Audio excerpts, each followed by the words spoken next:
After finding out that sweet little mice had made themselves at home under the hood of my van last week, I started to feel like it was good for all of us if we would get back on the road and enjoy this beautiful season elsewhere.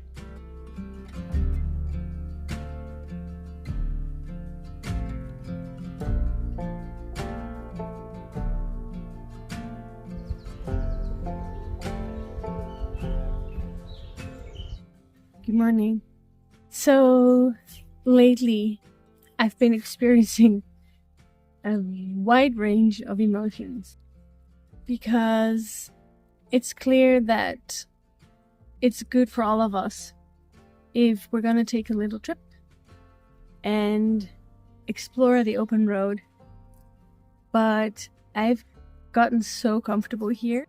All the times before, when I would go on a road trip, I was escaping a situation. So I was getting overwhelmed, I was getting overstimulated, and I was craving rest and a change of pace and new ventures. And this time, I'm coming from a totally different place. All the time that I've been here, I've been able to rest and recharge so much. And this time around, I know I'm actually stepping into the overwhelm. And I'm really excited because I know that there are lots of places that we still haven't discovered. But I'm also going to give myself permission to take small steps. And we don't have to go far. There are so many places in the Netherlands, in our beautiful little country, that we have yet to explore. So every day, I've been checking in with myself and feeling if the time is right. And I think today's the day.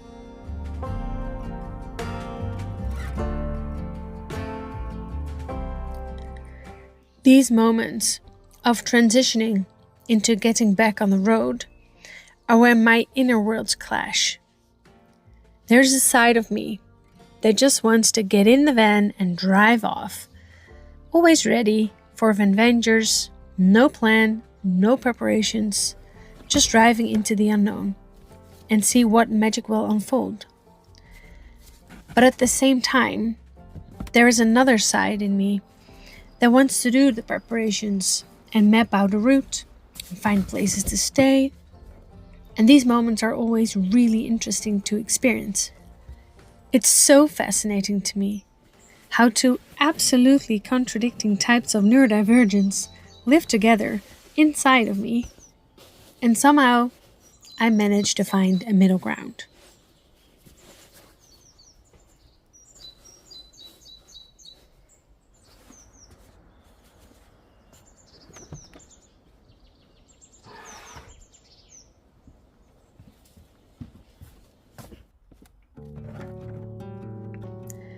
We've been spending all winter and most of spring on this stunning property here in the Netherlands while helping out my friend. And being in one place for so long meant I had to do some preparations before Sophie would be ready to go back out into the world again.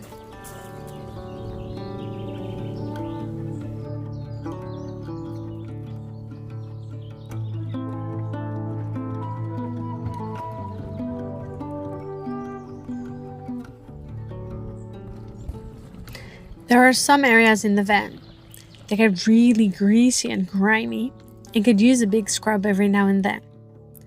Luckily, I built my van myself, so I know exactly how to reach these grimy places. And one of the areas I'm tackling today is the grey water tank and the plumbing.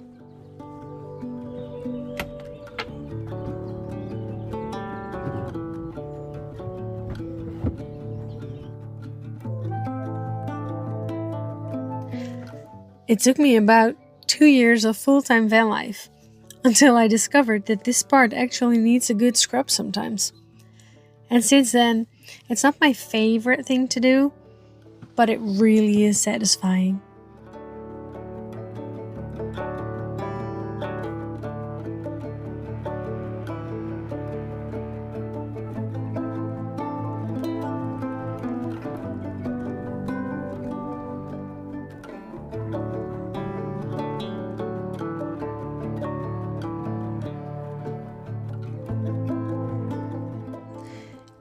experience road anxiety while traveling and get really scared that we might break down on the side of a busy highway. And one of the things that helps me with this is to do a thorough check before we leave. It gives me a small sense of relief and trust that I checked everything and that they are in order.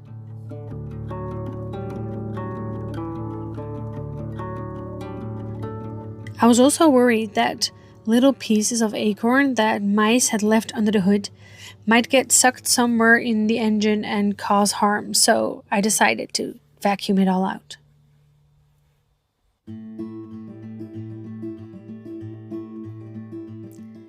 Spring weather always feels like an invitation to open the van doors and let the fresh air blow through.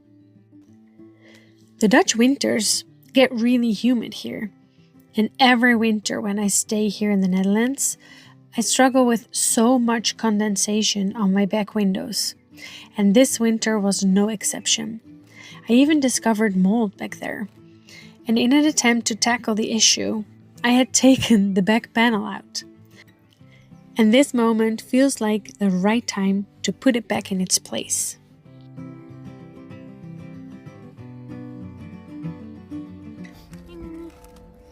This is such a hot day. It's really warm today, huh? Is there a fly inside? Oh no, is there a fly? Oh, she hates flies.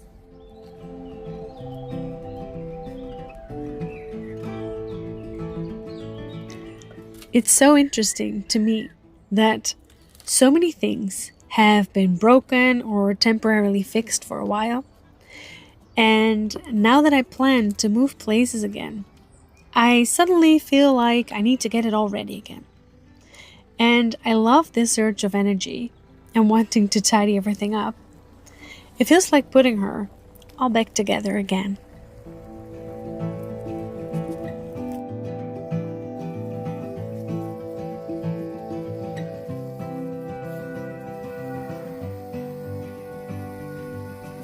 As soon as I felt organized enough, I decided that the last thing to do was to check Sophie's tire pressure and fill her up with gas. Finally, we were all ready to get on the road. And unfortunately, this is when it all took a big turn.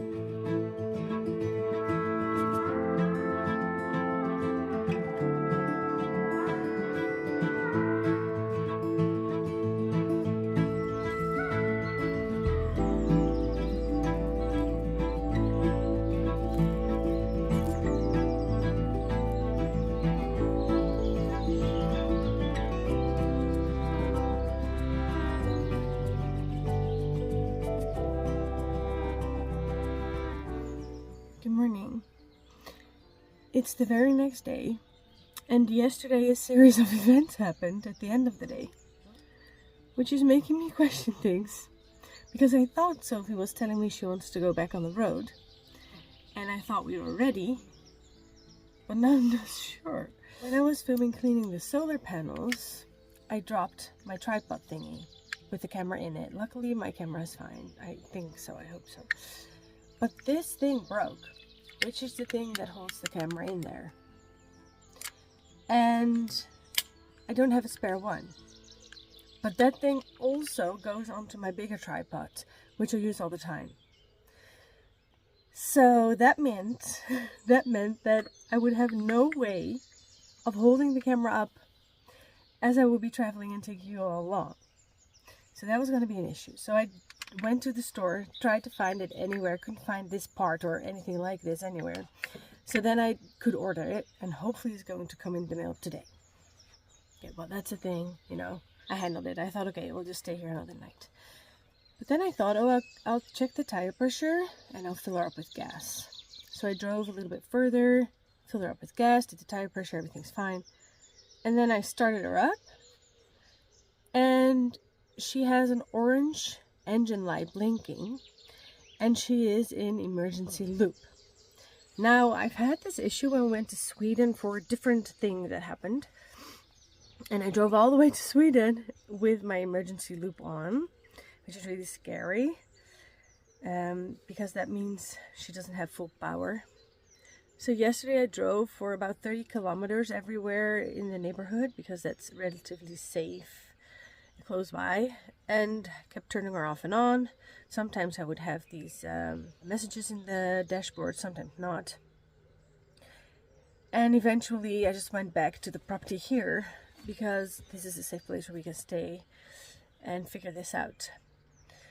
So this morning I thought I'll start her up again, and if she still is in the emergency loop, I'll go and contact AAA because they have the ANWB in the Netherlands. So I was thinking about doing that, and then I was talking to my friend from the property, and I told him what was going on. And he said, take the battery pull off, take one of them off. And I was thinking, I said, oh my god, you're so clever. That's exactly what worked when we were in Sweden, and I didn't even think of that because this is a little bit different situation because I didn't have the blinking light when we were in Sweden. It was stuck in emergency loop though. So there's a couple of things. There could be some sort of a ring missing that may have like blown out, there could be some simple things wrong in the van. It could also just be because she's been standing still for so long. So maybe a low battery or something like that.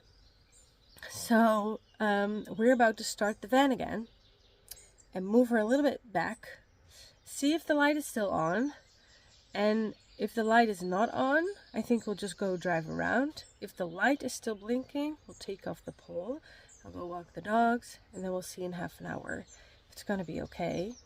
If not, we need to come up with a different plan. Okay, let's see.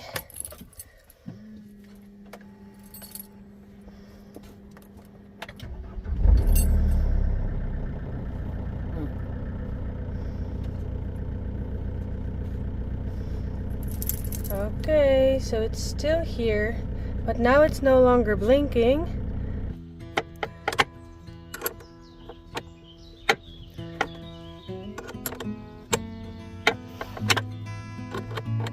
Oh yeah. Okay, I pull this off and then I put it to the side.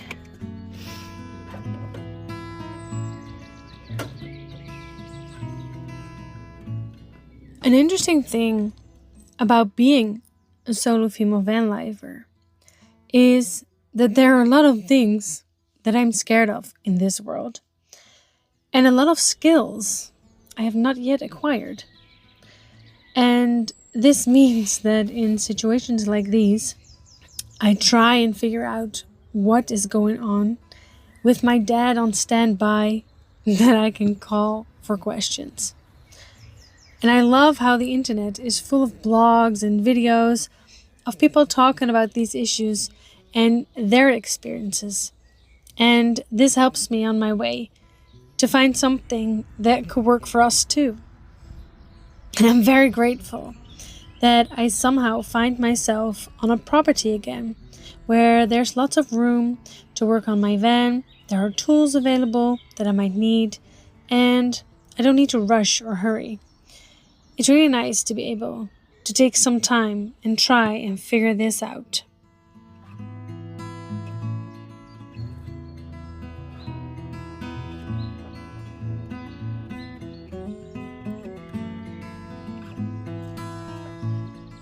It is a big mental shift to go from ready to get back on the road to fixing mode.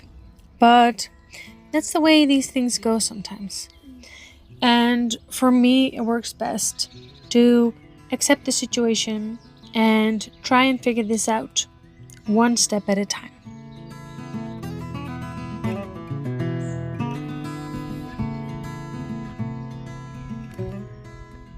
I'm getting really claustrophobic like this with this here. This is really scary. I think I can take this off, but Okay, we're gonna put this part back in, and I just put it on there and everything started to make noise, so it scared the crap out of me. But we're going to put the part back on there and then see how she's doing.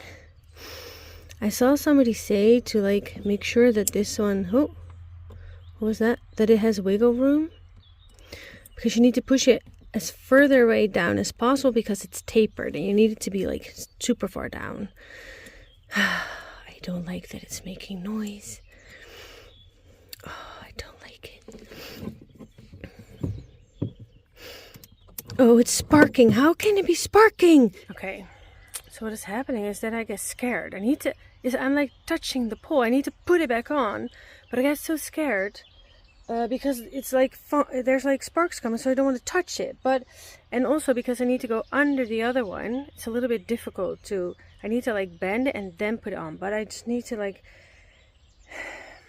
pull it together and just put it back, because once it's on, it's not sparking. It's just when it touches like a split second that it sparks. I don't like this because I just watched a video that said like nothing happens. I was like, oh, I can do this, and now it's sparking, and I'm like, no, don't spark.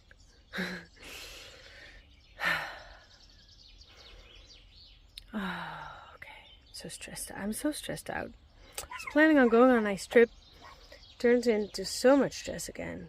But okay, let's try and put it back on in one swift motion. Oh, I don't like it. Okay, let's go. Okay, I just put you in the dog basket over there because I need both my hands. Okay, one motion down. Should be able to just touch it, right? Yeah, he was showing me that he was touching it. As long as I wasn't covered in salt water or something. What did he say? Like lots of batteries? But yeah, it's a big battery. Okay, let's go.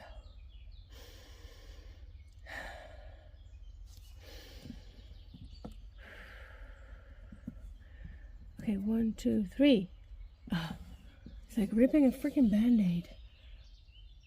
Too scared that I'm going to get hurt. I'm not wearing any gloves though. Wait, I have a glove. Where is it? Let me just get the glove. Okay, I have the glove. That makes it less scary. Okay, where am I? Put it back. 1, 2, 3, go! Ooh, it's sparking. Ooh. Did you hear that? Okay, it's on. Ooh. And is it all the way down? Yeah, it doesn't go any further. Ooh. Okay, I did it. I was so nonchalant because I thought like, oh, it's not gonna do anything. Well, it did. Something was asking for power. Okay. I don't think it has any more potential of going any lower. Okay.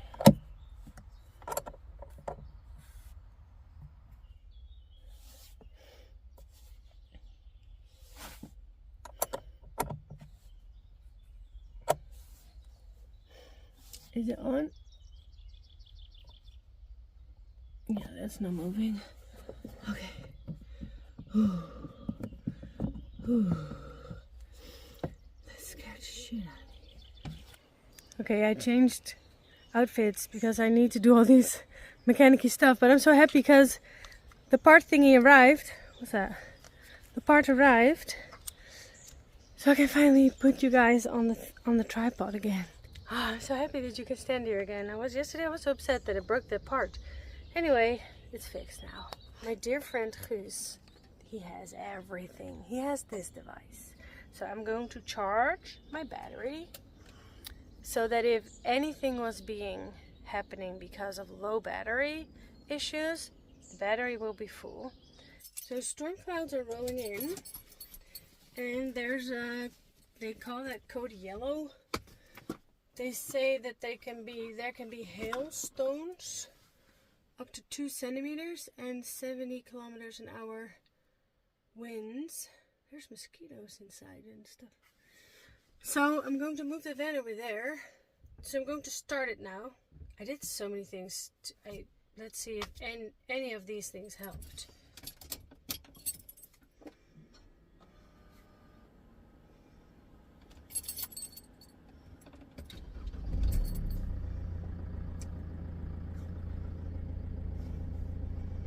The motor engine light thingy is gone.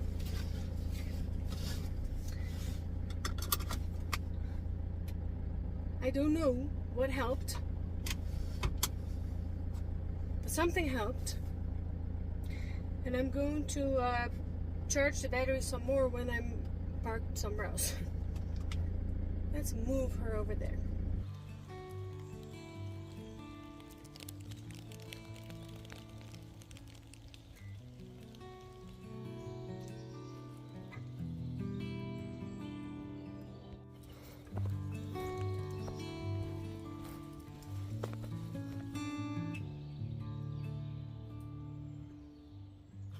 Good morning.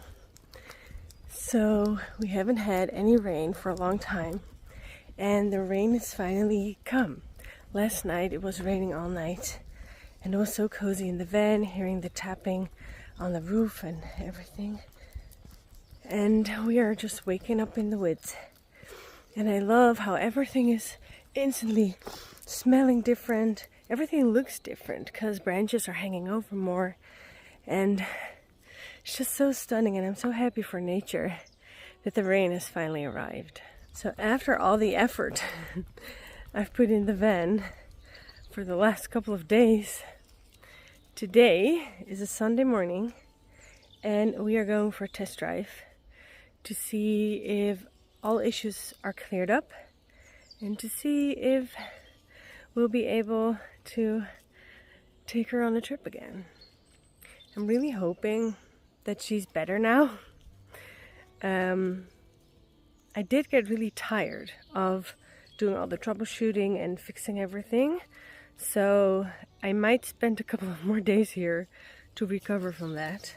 But it is good to see if all the effort I put in paid off, and if Sophie is feeling well enough to go on this trip.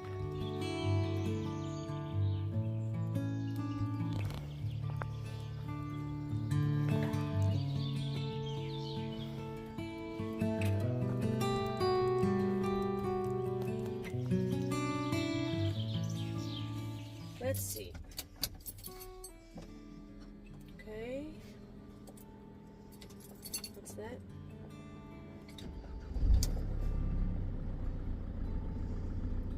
So far, so good.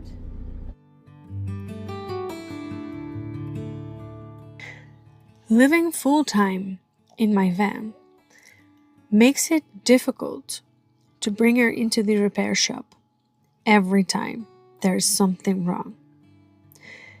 Because I will be without my house for the time that she is gone. And when problems occur, I want to try and solve them myself. I don't know that much about cars, but when things break down, I want to be able to pinpoint the issues and try and fix them. Of course, there's a limit to what I can solve myself or take apart. But every time something like this happens, I get a little more wiser, and it builds up my trust that I can attempt to problem solve while we are out there on the road. This time around, it seems I've actually solved the issues, but let's just hope that it stays that way.